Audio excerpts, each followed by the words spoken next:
Fajar bersama Putra dan Isna pun tiba di depan kamar Fatimah. Tanpa keraguan pada raut wajah Fajar sesaat sebelum dia membuka pintu kamar itu. Pintu pun terbuka dan seketika mata Putra terbelalak melihat hal ganjil di hadapannya itu. Astagfirullahaladzim. Bekik Putra yang kaget melihat sosok wanita yang duduk di samping ranjang Fatimah. Rambut wanita itu acak-acakan dan mukanya hitam pekat. Bola matanya terlihat melotot dan seperti mau keluar. Sosok itu bergeming dan hanya menatap ke arah Fatimah dengan tatapan tajam. "Ada apa, Mas?" tanya Isna yang keheranan dengan sikap Putra. "Iya, kenapa nak? Kok kaget gitu?" Fajar ikut bertanya sambil melangkah masuk. Tetapi Putra menghalanginya. "Om sama Isna jangan masuk dulu," saut Putra yang masih menatap sosok yang masih menatap tajam ke arah Fatimah. "Sebenarnya ada apa sih?" saut Isna seraya memutar bola matanya berkeliling ke seluruh kamar. Namun, dalam penglihatannya tidak ada yang aneh. "Isna, kamu punya sapu lidi enggak?" tanya Putra. "Punya? Kenapa emangnya?" "Bisa tolong ambilkan beberapa lidi yang masih bersih?" "Ya udah, tunggu bentar." Isna pun bergegas pergi ke kamarnya dan mengambil sapu lidi yang biasa digunakannya untuk membersihkan kasur. Kemudian segera kembali ke kamar sang mama. "Ini, Mas." Isna pun memberikan sapu lidi itu pada Putra. Putra menerima sapu lidi itu, lalu membaca doa. Setelah itu dia melangkah perlahan menuju ke depan ranjang milik Fatimah yang terlihat terbaring lemas di sana. Tanpa menunggu lama, Putra pun langsung memukul-mukul ranjang itu beberapa kali menggunakan sapu lidi tadi. Sosok wanita yang berwajah hitam itu seperti terkejut, lalu menatap Putra sambil mendesis marah. Ia pun menyeringai dan memperlihatkan giginya yang bertaring. Putra tidak mempedulikannya dan masih sibuk menggepuk ranjang itu dengan sapu lidi. Sampai akhirnya sosok itu berubah menjadi angin dan lenyap dari sana, melewati Fajar dan Isna. "Angin apa ini?" tanya Fajar yang merasakan hembusan angin dingin yang baru saja melewati tubuhnya. "Iya, Pak. Angin dari mana ini?" Isna pun ikut heran. Fatimah yang sejak tadi tertidur tiba-tiba terbangun mendengar kegaduhan itu. "Maaf Tante, Putra mengganggu waktu istirahat Tante," ujar Putra menyapa wanita berkerudung itu. Iya, gak apa-apa nak. Kamu siapa ya?" "Saya Putra Tante, keponakannya Bi Fatmah," jawabnya. "Oh, kamu pasti keponakannya yang dari kota itu. Mbak Fatmah dulu sering cerita banyak tentang kamu," ujar wanita itu seraya beranjak duduk, dibantu oleh Fajar. "Mas Putra, tadi itu apa ya? Apa ada sesuatu di kamar ini?" tanya Isna yang masih penasaran. "Isna, kamu ngomong apa sayang?" setelah Fatimah yang tidak percaya bahwa setan bisa melukai manusia. "Mama tahu nggak? Rumah kita itu nggak beres. Aku merasa selama ini kita hidup dengan makhluk lain di sini," tegas Isna yang sudah tidak tahan dengan semua keanehan yang terjadi padanya. "Jangan susun Isna. Bukannya Mama selalu mengajari kamu jangan berpikir yang tidak-tidak," bantah Fatmah. "Tapi Ma," ucapan Isna terhenti karena Fajar berbicara. Udah, kok malah berdebat sih? Malu dilihat Putra itu," ujar Fajar melerai perdebatan anak dan istrinya itu. "Oh, maaf ya. Beginilah keluarga kami nak. Ada kalanya kami juga berdebat seperti ini," ujar Fatimah. "Iya Tante," saut Putra dan tersenyum. "Kamu kesini disuruh Fatmah ya?"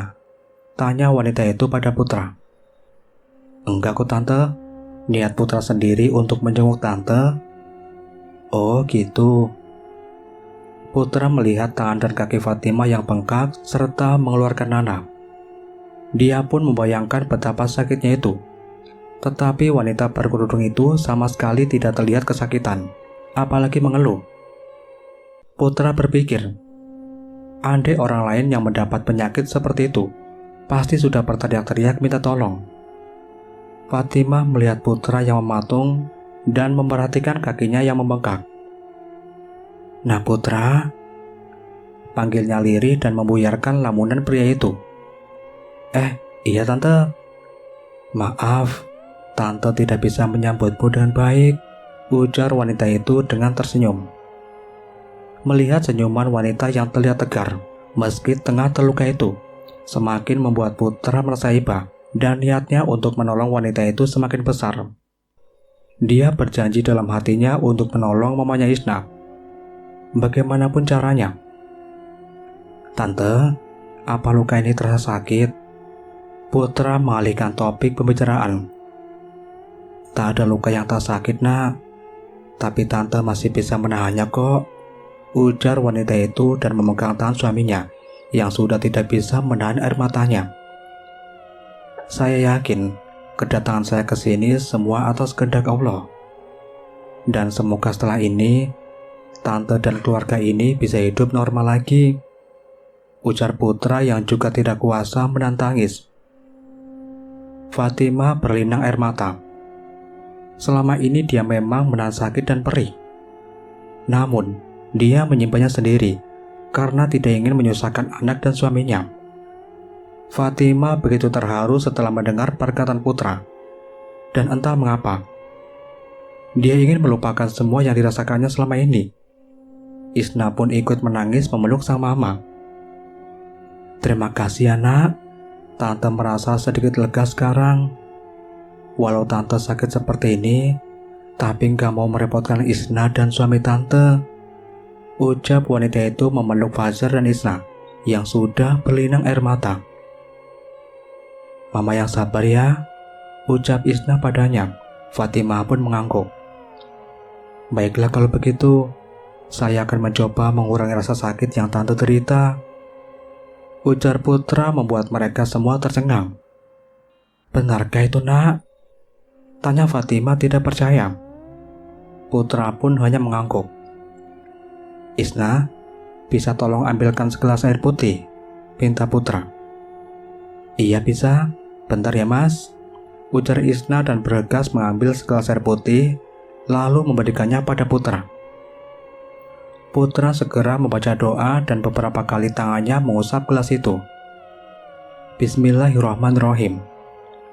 Om, tolong suruh tante minum air ini sedikit. Lalu sisanya, tolong usapkan ke tangan dan kaki tante yang bengkak," pinta putra seraya memberikan gelas itu ke Fajar. "Ayo diminum mah," ucap Fajar dan membantu istrinya minum. Lalu sisa air itu diusapkannya pada tangan dan kaki sang istri yang membengkak.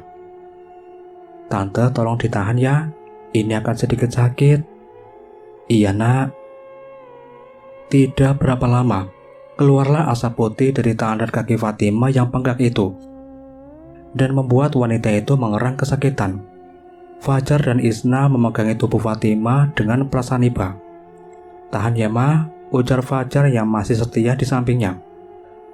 Setelah asap itu menghilang, tepat pada area yang membengkak itu, muncul lubang-lubang kecil yang mirip lubang tempat tinggal semut. Dan dari dalam lubang itu, keluar belatung dalam jumlah yang tidak dapat dipercaya. "Astagfirullahaladzim." Serempak mereka mengucap istighfar karena tidak percaya dengan apa yang mereka lihat. Belatung-belatung itu keluar dan jatuh ke lantai. Lalu seketika terbakar menjadi abu. Akhirnya, bengkak di tangan dan kaki Fatimah pun perlahan mengempis. Bersamaan dengan terbakarnya belatung-belatung itu. Apa itu tadi? Bagaimana bisa belatung itu hidup di tubuh mama selama ini? Ujar Isna yang masih heran. "Syukurlah, saya sudah meringankan penyakit tante. Saya harap setelah ini tante cepat sembuh ya." "Terima kasih ya nak, tante sangat bersyukur kamu mau membantu tante. Entah bagaimana tante harus membalasnya," sahut Fatimah terharu. Gak perlu tante, sudah kewajiban kita semua sebagai umat Islam untuk saling membantu. Sungguh mulia hati kamu nak. Pasti orang tuamu sangat bangga padamu, ujar Fatimah. Iya tante, jika orang tua saya masih hidup, pasti mereka bangga pada saya, sahut putra seraya menghela nafas. Oh, maafkan tante ya, ujar Fatimah merasa tidak enak pada putra. Gak apa-apa tante, itu sudah lama kok. Saya ngeliat tante persis seperti ibu saya. Beliau dulu juga sakit sampai akhirnya meninggalkan saya. Kamu yang sabar ya nak, jangan sedih. Pria itu mengangguk seraya tersenyum. Lega rasanya sudah bisa membantu keluarga itu. Putra juga merasa senang karena bisa melihat Isna kembali tersenyum. Dua orang pria terlihat sedang duduk dan berbicara dengan serius di ruang tamu yang hanya disinari oleh lampu redup. Maksud kamu, kami disantet? Pakik Fajar yang tidak percaya dengan penjelasan putra. Tadinya, saya sempat percaya dengan apa yang dibilang orang-orang di sekitar sini. Tapi setelah saya bertemu Isna, Om dan juga Tante, saya baru sadar bahwa kalian bukan orang seperti itu, tutur putra. Lalu, siapa orang yang tega melakukan itu pada keluarga kami? Selama ini, kami selalu berusaha berbuat baik pada siapapun, lirih pria itu. Om yang tenang ya, pada saatnya nanti, orang itu akan menampakkan dirinya sendiri. Sekarang yang penting, Om jangan dendam dan ganti membalas perbuatan orang itu. Om tidak pernah punya pikiran seperti itu nak. Andai Om mau, Om sudah balas perlakuan mereka yang sudah menggunjing keluarga Om di luar sana. Tapi, istri Om selalu melarang dan menasihati untuk tidak mendendam pada siapapun. Biarlah Allah yang membalas mereka, ujar pria itu dengan tegas. Perbincangan mereka terhenti karena Isna datang. Kalau gitu saya pamit ya Om. Ini sudah larut malam, ujar putra berpamitan. Iya, terima kasih ya nak, ujar Fajar dan menyelami putra. Iya Om, sahutnya mengangguk. Ayo ku antar, sahut Isna dan mengantar pria itu keluar rumah. Mereka berdua berjalan melewati pekarangan rumah. Terima kasih ya, karena sudah menolong mamaku mas. Entah bagaimana aku harus membalasnya, ujar Isna.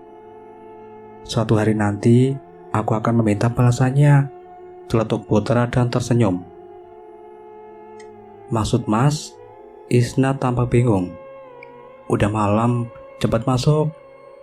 Jangan lupa, sebelum tidur baca surat Al-Ikhlas 3 kali. Biar kamu gak diganggu roh halus, dan juga biar mimpiin aku, ujar putra gendit.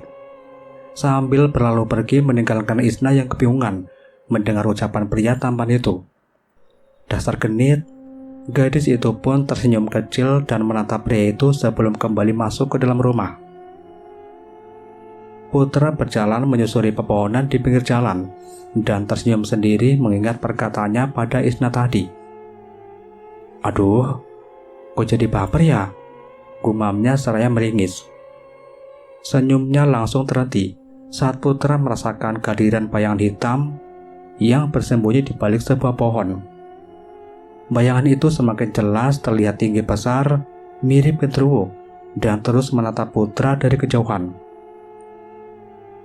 Jika kamu berani mendekatiku, aku akan memusnahkan kamu, ucap putra dengan lantang. Sosok itu pun mendesis seperti ular dan meraung. Tiba-tiba saja sosok itu sudah berada di hadapan putra dan mencekiknya tanpa ampun.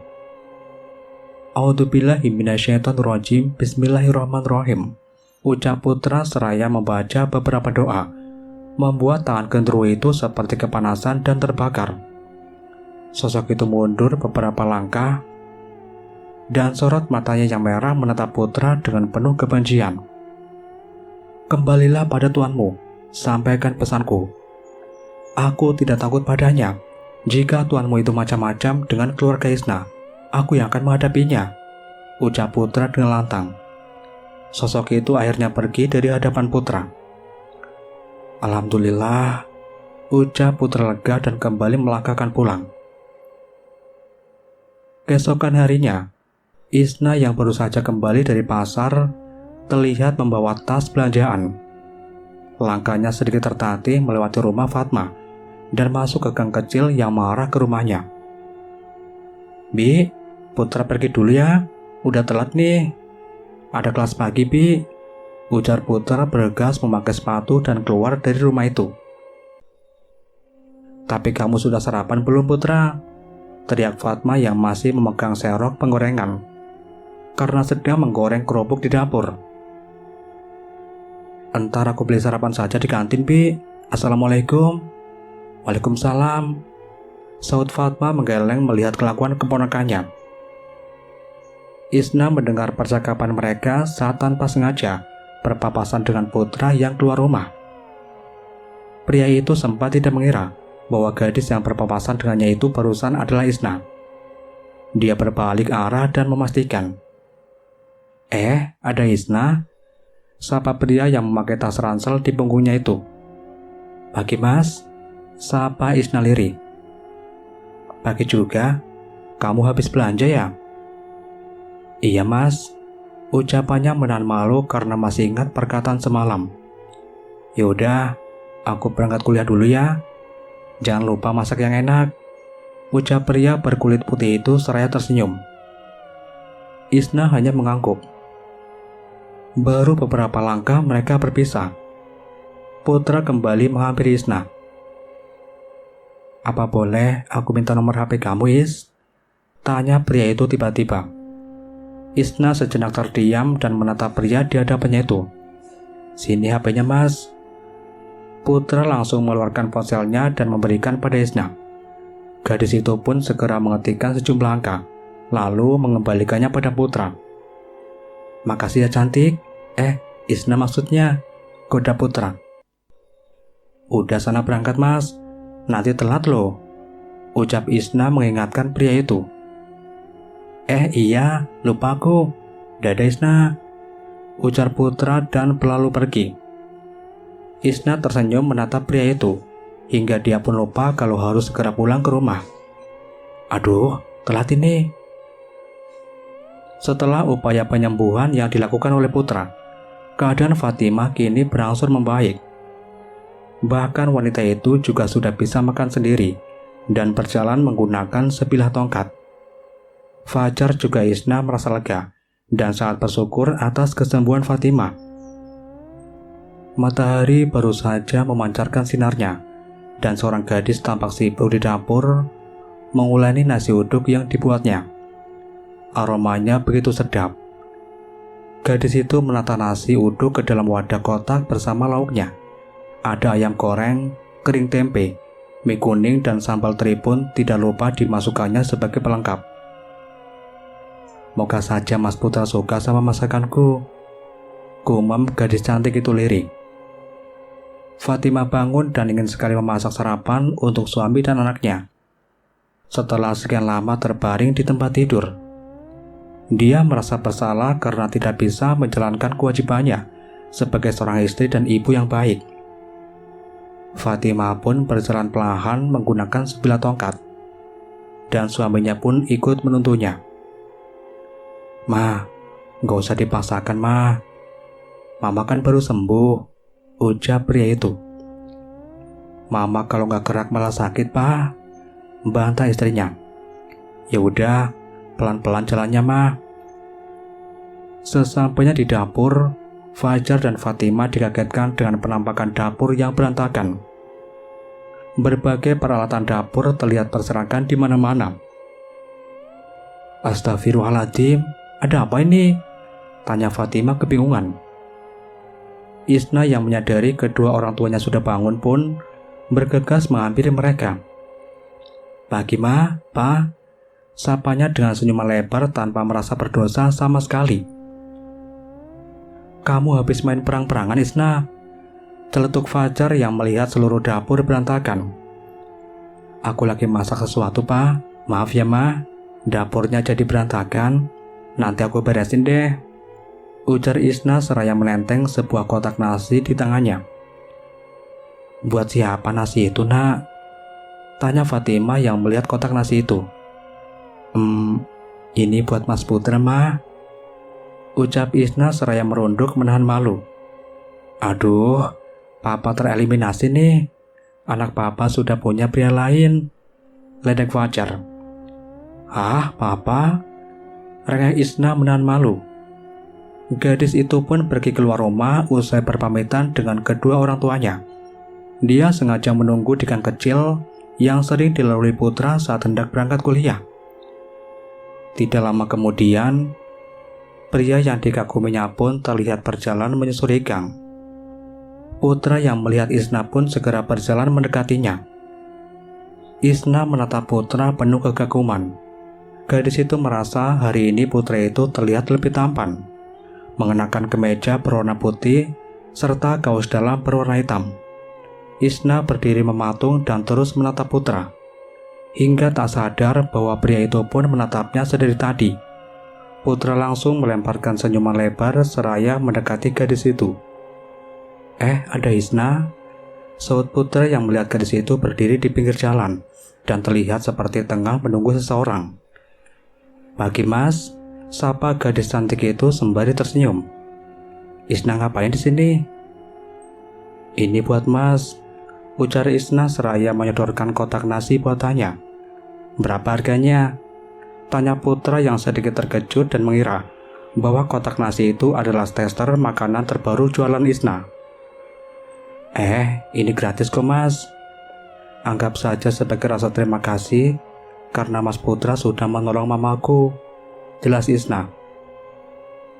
Makasih ya, tahu aja kalau aku lagi butuh sarapan, ujar pria itu tersenyum manis kepada Isna dan menerima kotak nasi itu. Ya udah Mas, cepat berangkat, ntar telat loh. Iya deh, dadah Isna. Dadah Mas Putra. Putra pergi dengan membawa kotak nasi yang diberikan Isna. Gadis itu tersenyum puas lalu berjalan kembali menuju ke rumah. Saat sampai di depan rumah, sebuah pesan dari Putra masuk di ponselnya. Makasih ya cantik, sudah dibuatkan sarapan. Kupastikan akan menghabiskan semua makanan ini. Iya Mas, pelan-pelan aja makannya. Jangan lupa baca basmalah, ntar keselak loh, ejek Isna membalas Putra. Pria itu pun mengirim gambar emotikon meringis dan Isna pun ikut tertawa kecil. Tanpa disadari oleh gadis itu, kedua orang tuanya mengawasi dari dalam rumah. Pak, Mama belum pernah lihat Isna sebahagia itu, ucap Fatimah yang berdiri di pinggir jendela menatap anak gadisnya itu. Iya Ma, anak kita sudah dewasa sekarang, saut Fajar. Pak, gimana kalau kita mengundang Putra untuk makan malam di sini? Mama mau mengenal dia lebih jauh, juga sebagai ungkapan terima kasih karena dia sudah membantu meringankan penyakit Mama, usul wanita itu. Tapi, apa Mama sanggup masak segitu banyak? Bantah suaminya. Kan Mama punya asisten, Pak, ucap Fatimah melirik ke Isna. Dasar Mama ini. Ya sudah, nanti Papa undang Putra untuk makan malam di sini. Saud Fajar dan Fatimah pun mengangguk. Tiba di kampus, Putra membuka kotak nasi yang diberikan Isna. Perutnya langsung berbunyi saat melihat nasi uduk ayam goreng yang terlihat menggiurkan itu. Putra pun langsung memakannya dengan lahap. Sudah cantik, soleha, pinter masak lagi. Cewek idaman, gumam Putra sambil terus menikmati nasi uduk buatan gadis yang dikaguminya itu. Tengah asik mengunyah, Putra dikagetkan oleh teman-temannya. Wah, makan gak undang-undang, serakah kamu ya, ucap pria bertubuh tinggi besar yang biasa dipanggil Bobby itu. Putra pun tersedak dan terpatuk mendengar ucapan Bobby. Nah, asap tuh, jadi orang itu harus selalu berbagi, apalagi sama orang-orang yang gak mampu buat beli sarapan. Kayak aku ini, ujarnya terkekeh. Putra tidak mempedulikan ucapan Bobby dan langsung meraih botol minuman di hadapannya. Iya, gak mampu beli sarapan tapi mampu beli rokok. Makan aja tuh rokok, keremusin sampai kenyang, celetuk Putra yang memang mengetahui kebiasaan buruk temannya itu. Kamu ini, Ngomong-ngomong, tumben kamu bawa bekal. Itu dari pipi kamu ya? Tanya Bobby dengan air liur yang sudah mau keluar karena melihat nasi uduk yang sangat lezat itu. Bukan, ini dari seseorang. Wah, lancang banget kamu. Baru pindah udah punya penggemar. Aku nyicipin ya, ujar Bobby, menyabet nasi uduk itu dan langsung melahapnya. Ah, orang ini, sahut Putra menggeleng. Enaknya, pasti yang bikin ini cewek cantik, ujar Bobby yang masih sibuk menggigit ayam goreng sambil melirik ke arah Putra. Iyalah cantik, emak-emak penjual warteg di sebelah sono juga cantik-cantik, bantah Putra. Bobby pun hanya meringis mendengar ucapan Putra. Putra menerima undangan dari keluarga Isna untuk makan malam bersama hari Sabtu malam. Bersama keluarga Isna, Putra duduk dan menikmati hidangan spesial yang sudah disiapkan Fatimah untuk menjamunya. Terima kasih, Nak Putra sudah mau datang. Tante senang sekali, ujar Fatimah memulai percakapan. Iya Tante, seharusnya saya yang berterima kasih karena sudah diundang ke sini, sahut Putra. Ayo mari makan, keburu dingin tar, ajak Fajar dan memulai acara makan malam itu. Mereka pun berdoa bersama menikmati hidangan hasil masakan Fatimah. Ada sup ceker kesukaan Isna, perkedel kentang, telur goreng, ikan asam manis, tempe goreng yang tidak pernah lupa, sambal serta kerupuk udang sebagai pelengkapnya. Malam itu, Isna tidak sedang berselera makan. Gadis itu hanya menyantap makanan dalam porsi kecil. Tentu saja, hal itu membuat Fatimah bertanya-tanya. Isna, kamu sakit sayang? Kenapa makannya sedikit banget? Tanya Fatimah yang sangat paham kalau anaknya itu doyan makan, apalagi ada sup ceker.